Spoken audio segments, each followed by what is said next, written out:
Well, hello, everybody. This is Terry Green with BizEase Support Solutions and another BizEase blab for you. Thank you, Ruth, for joining us and anybody else that comes along. And today, my guest is Darlene Victoria, and we're going to chat about the value and benefit of hosting your own podcast. But first, let me get a little bit of housekeeping out of the way before we get started. But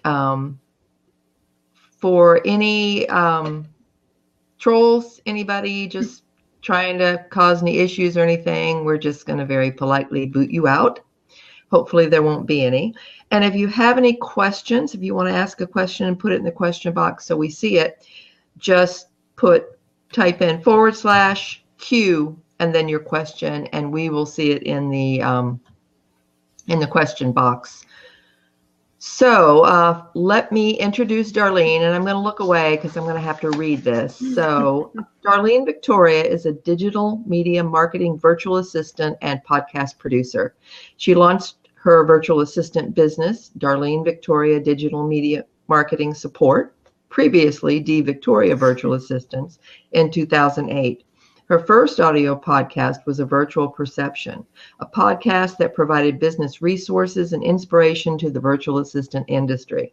Since then, she has created and produced over 7 podcast series.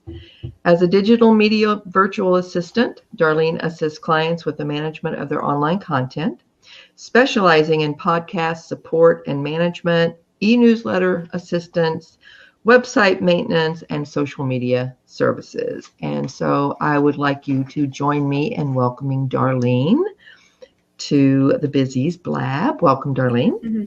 Thank you, Terry. I'm excited to be here. Thank you for inviting me too. Oh, my pleasure. I've been really kind of looking forward to this because we do offer podcasting services to our clients, as you know, and yes. I work with a lot of speakers and coaches. Mm-hmm. And this is something that I'm often asked about. So I wrote down a couple of questions I want to ask. So awesome. I guess the first one is, podcasts seem to be all the rage lately. Right. Why should a business owner or a speaker or coach specifically consider launching a podcast? Good question. So it seems like a lot of people just say, I want to have a podcast. Well, my question would be, why do you want to have a podcast? I'll get there in a moment. We'll talk about the whys in a little bit, but the value and benefit of a podcast. So if you have a passion for a topic or a willingness to share your expertise and you want to connect with your audience in a different way, then podcasting is a benefit and of value to you. Mm-hmm. So as a coach and speakers, they often have a message that they want to share. They're coaching and they're speaking. So it just makes sense that podcasting would be a great platform for them to do this. Further, though, podcasting is a mobile vehicle. Right. So when you have a podcast, you can listen to it on a website, but with technology and smartphones, your audience, think about it, your audience can listen to you anytime, anywhere. And that's the power of having a podcast. They can listen to you when they're at the gym or walking and hear your message and connect with you. So that's why I love podcasting so much, because people get to hear your voice, hear your authenticity, and get to know you. And in this day and age, it's a social game, and that's very important to your marketing and to your business. Absolutely. Those are some great points about how podcasts are available when you're out and about. You know, you're not just tied to your computer. Right. You can listen to them, as you said, on your smartphone or no matter where you are. A lot of people are going to the gym lately, and a lot of people are walking. So that's really the perfect time to do it. And, you know, why would people not want to be able to have their message out there so people can listen to it whenever they want? So those are some great points.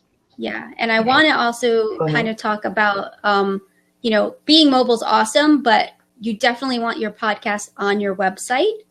because the value in having that on your website is, let's say you produce a weekly podcast. That's new content going out on your website every week, and search engines love new content. Right. So that's there. And it's also somewhere where your website visitors can click and say, oh, let me learn a little bit more about Terry, or let me learn a little bit more about Darlene. They click podcast and they can connect with you in that way. Right. And today anymore, repurposing your content is really, really big. So not only, because I've seen, lots of clients do this, not only do you have it on your website, but there are also places like Libsyn and iTunes and other places. Right. You can even put your podcast on SoundCloud. Right. And then you can turn around and have it transcribed to turn into a blog post. Absolutely. Chunked up into social media tidbits to, further promote it. I mean, there are all kinds of things you can do with it. So having your own podcast, is really more than just doing a recording. Right. Absolutely. And we'll touch on that. Yeah. We'll definitely touch on that. Yeah. Okay. My next one is there any reason why someone should not have a podcast? Well, or host their own podcast? Yeah. So a lot of people are thinking, I would love to, and say, well, I don't have enough time. So that might be the time factor. But that's normal. We all think about when we want to start a new thing. And in this case, a new thing would be podcasting. We just think, well, I don't have time for this whole new thing. But, you can make time, you can outsource tasks, you can partner with a VA, you can partner with a multi-VA firm. So don't let time be the reason why you don't start a podcast. But the most important thing, and I've been saying this since almost day one, since I started podcasting, is you need to have a passion for your topic. If you don't have a passion for what you want to share with your tribe and your audience and your prospective clients, then don't jump right in, take a step back. And there are 3 things that you should consider before jumping in. And that's your why. So why do you want to have a podcast? For me, when I launched Inspired Entrepreneur's Guide, I did it as a way to promote an ebook that I had released at that time. So that was my why. So figure out your why, then your what. What is your topic? Well, for me, it was easy, but figure out your what and your topic. And also, if you're doing this for your business, your call to action. What's your call to action? What do you want people to do after they listen to your podcast? Do you want them to go to your website, opt in for something? And finally, your how. And your how usually connects very well with your time. And so how do you want to produce your podcast? How much time do you want to devote to it? How many times a month, a week do you want to produce? Who do you want to go to for help? So once you figure out those 3 things, then you can jump in and start your podcast. Right. The how for how many times or how often can be a big thing. I know one of my clients does one on a monthly basis.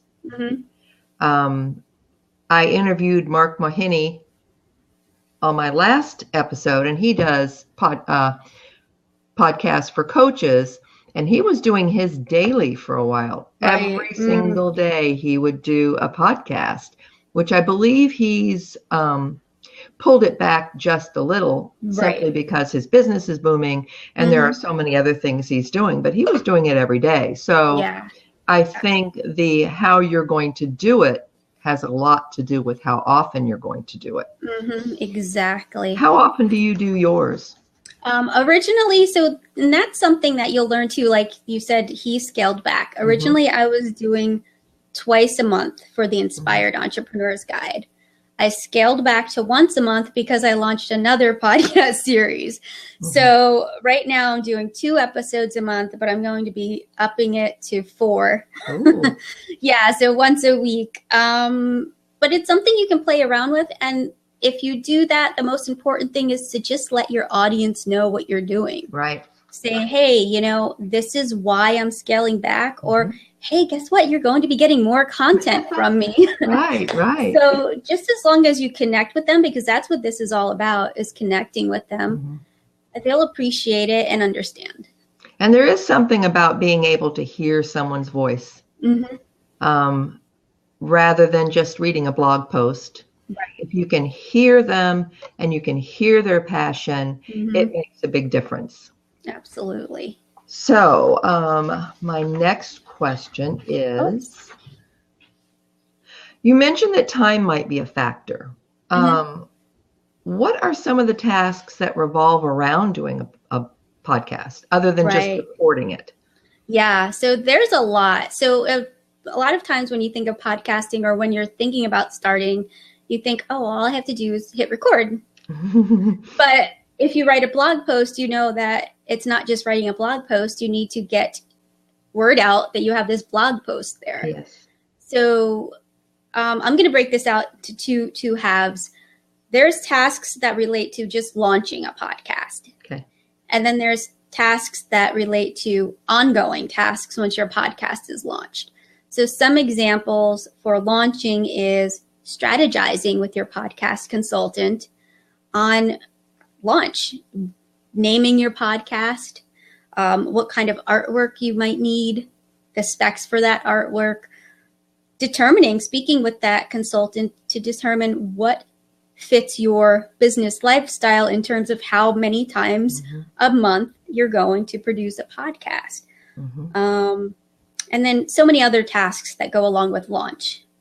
Right. And then the ongoing tasks could be things like producing, audio editing, posting the podcast to your website, creating show notes for that episode, creating artwork for that individual episode.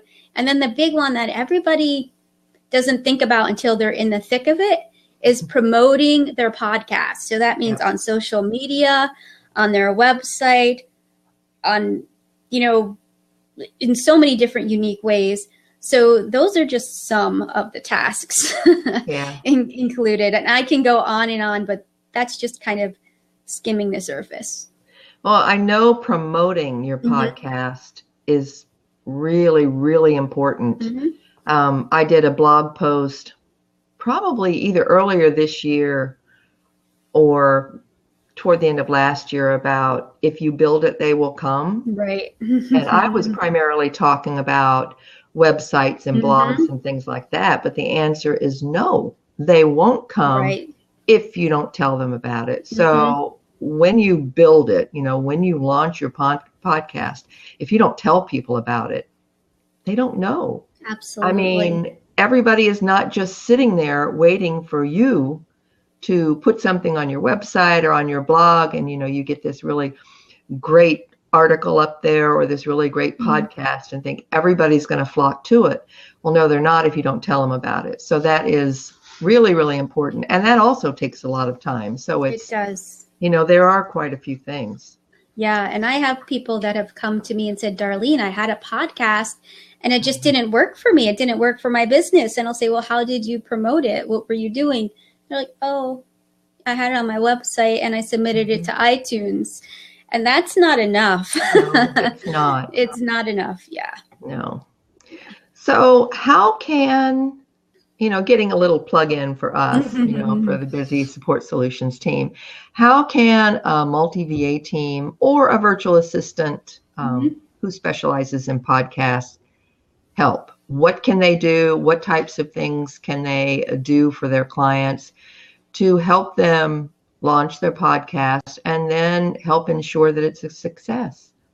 Absolutely. So if we were talking in terms of a multi-VA team, I just wanted to address that. On a team such as that, there's so many different people with different designated areas of expertise that you basically have your built-in team for success. You have your web designers, you have your graphic designers, you have your writers, you have your podcast production specialists, you have your social media specialists, you have your PR specialists. I mean, the list goes on, and that's, specific to talking about your team. It's built in. Yeah. So the things that they can do, launching, I lost my train of thought because I just got so excited about that. They can, there's so many. So take launch. They can, we already talked about strategizing, but they can help create that artwork, create that look and feel for the podcast, get the website for the podcast, either create a website if none exists. Most time you'll want it on your existing website. So they'll just get the existing website podcast ready, which would include plugins, a category for the podcast, setting up the RSS feed, which is absolutely, if you don't have an RSS feed, you don't have a podcast, you just have an audio show. Good point. Yeah. So setting up all of that techie stuff, all the behind the scenes stuff that a lot of people producing a podcast don't want to be involved in. And then helping, naming the show. I mean, most times the people, your clients will name the show, but they might have that accountability partner, that person that says, hey, do you think this is a good title? Or what about this one? So having that person to bounce ideas off of, you can get that from your VA or your multi-VA team. And then also moving on to ongoing support. We didn't touch on this, but I wanted to, is if you have an interview-based show and you need guests, your VA or VA team can help you find and secure guests for your podcast. Yes. So that is another area of expertise that they can lend out to you. Creating show notes, creating detailed show notes, so that means listening to the podcast episode and taking down notes, just like if you're at a board meeting or something and you're taking minutes for a board meeting. They're taking minutes for your podcast, and that goes up on your website. Good point. Yeah. And social media. Social media is huge. So creating content to post on social media for promotion of your podcasts, including images and tweets and click to tweets. Using something like Ripple or Adobe Spark to create cool little movies with some sound bites from your podcast. The list goes on, but those are just some ways that a VA or a multi-VA team can help you with your podcast. Excellent points. And I know it sounds like, people are probably going to say, oh my God, I mean, all the things you have to do, how in the world are we going to get it all done? And that's just so much to do, and it's going to be so expensive. But the thing is, I think it's like any endeavor that you have. If you have a podcast and you do it right, I mean, if you just slap one up and do one, it's really going to be a waste of your money. Right. But if you do it right and you promote it, just think of all the business you can gain from that podcast. Absolutely. It's just another way to get your content out there, to reach your ideal client, to get the word out, because really it's all about marketing, and it's just different ways that you can market your business. Right. Absolutely. I like a blab show because it's easy and it doesn't require a lot of behind the scenes editing and things like that. And I can do it. And I don't do it that often. I only do it maybe, once a month, or unless something comes up and I think, wow, I really want to go blab about that. But with a podcast, you do have to be a little bit more careful. You have to be a little bit more thoughtful about what you're going to do. And as you said, you really do, have to have a passion. You've really got to know what your passion is, because people will be more apt to tune into your podcast if they're attracted to that passion. Right. Absolutely. You interviewed me on the my brain just went. The Inspired Entrepreneur. Yeah, the Inspired Entrepreneur. And I had a blast doing that. But it has a theme to it, because it's about inspired entrepreneurs. And your other podcast, I believe, is about health. Yeah, for the work at home moms and ladies. So for us, we work at home, and it's just a reminder to get up and move. Don't forget about taking care of the you in yourself. Right. And when you're in the gym, I mean, that's a great place. And when you're walking, to listen to that podcast. Yes. Ruth Martin asks, she said, once the strategy approach is determined, on average, how much time would a podcast host need to commit per podcast, assuming the tech stuff is delegated to others? That actually comes down to how long they want their podcast episode to be. So that's another part of the whole strategy. If you're doing a podcast that's just yourself sharing a tip, that's going to be a shorter episode, so 5-10 minutes. So maybe a half hour a week if you're doing a weekly show, because you do want to create some outline and points on what you want to talk about. But it's really entirely up to that host in terms of the length of the podcast and how much content goes into that episode. Right. So now she also wants to know, is there an ideal episode time that you want to aim for? Is there a kind of a best practices time? Right. I personally like 30 because it's a good time frame for people. Go to the gym. They usually do 30 minutes on the treadmill and they're done. An hour is fine if you have a really, if you're doing a one-on-one interview and there's a lot of juicy content, but I feel like that sometimes gets a little monotonous. Yeah. So I usually, my rule of thumb that I tell clients is 30 to 45 minutes for a two-person, 10 to 20 if it's a solo episode. Okay. I think on the podcast that I've been interviewed on, I think most of them have been at the 20-30 minute range. That's usually enough time to, ask the questions that you want and cover all the ground. Right. And it's digestible. It's digestible. Yeah. Well, it's hard. I mean, it's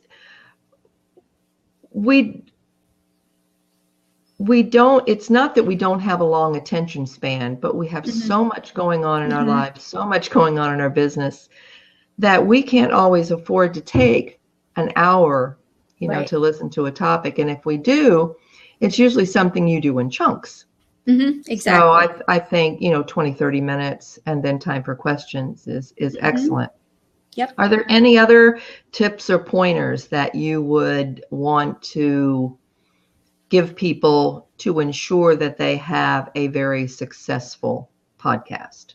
Yeah, well, the one thing I just wanted to mention, because you said chunks, is if you do record an hour episode, you can break that up. So you can have your editor break it up into two half-hour episodes, and then you have 2 episodes done. Good idea. Yeah. Good idea. So I just wanted to address that. So if you do go over, there's that option. Okay. Success for your podcast is just to always have a goal in mind. So always remember your what and your why, why you're doing it and what you want your results to be.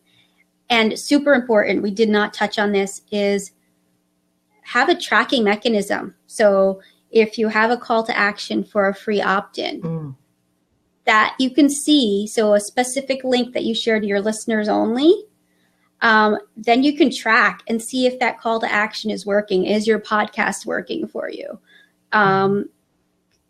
Host your audio files on a podcast host that has stats so you can see your downloads. These are all things that I did not do when I first started in 2008, so I learned from my mistakes. So those are things that you should implement from the beginning to make sure that it's working for you. And if it's not, then you can determine where it's not working and readdress.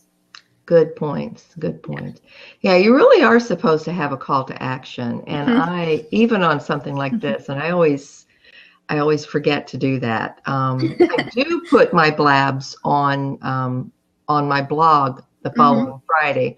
And so I now have an advance notice list that people can sign up for if they want to be notified of future blab shows, so they can hopefully attend live. So this one will be on the BizEase blog this coming Friday, and you can always sign up there. But why don't you tell us where people can go to listen to your podcast, both of them.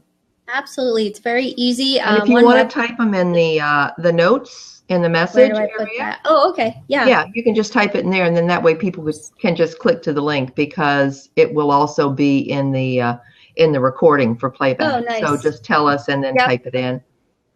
So the website is DV, as in Darlene Victoria, podcasts.com. So dvpodcasts.com, and I just posted it right there. And that's for your Inspired Entrepreneur's Guide? Yep, it's for both. So if you go there, you'll be able to access both podcasts. Yeah. Okay, well, that's great. Yep. Is there anything else you'd like to impart? We are actually just about at the 30-minute level. That, if you have a passion and you want to do a podcast, give it a go. You don't have to, you don't have to worry about being in it for the long haul. If for some reason it doesn't work out, there are so many other digital media marketing things that you can do. It's okay. But I say give it a try. Talk to someone to strategize with, a podcast consultant, a multi-VA team, BizEase support solution. There's your plug. And give it a try. Or just talk about it and see if it's for you. It's very good advice. I thank you so much for coming on. I've been wanting to do this particular episode since I started doing my blab shows, because I know you have a wealth of knowledge, and podcasting it's probably a little bit more popular among coaches than it is for a speaker, because they speak all the time. Right. But I know a lot of coaches that either podcast, need help with their podcast, or they want to podcast. Right. And they don't know how. It scares them, just the thought of having to come up with something to podcast about, and then, oh my gosh, I don't know how to do it. How am I going to get it all done? So this has been great, and I think it's going to provide a lot of value to my clients, and to people who listen. So again, thank you very much, Darlene. It's been a pleasure, and thanks so much for coming. Oh, you're welcome. Thank you for inviting me. And you can repurpose this too with audio. Yes, that is one thing that I've been doing. I've been doing that I've been putting them on YouTube, and then I've actually been putting just the audio on SoundCloud. So awesome. I'm getting there. Yeah. Very good. I'm proud of you. Thank you. Okay. So until the next Until the next BizEase Blab, this is Terry Green with BizEase Support Solutions. And thank you so much for joining Darlene and I today as we talk about the value and benefit of hosting your own podcast. And also thank you, I don't know that, Modern Professional, thank you for joining us. I'm sorry. Tina, thank you so much for joining us. I'm sorry I didn't welcome you earlier. It's kind of hard for me to watch both things, but I'll get the hang of it. So, okay, well, I'm going to go ahead and stop the recording.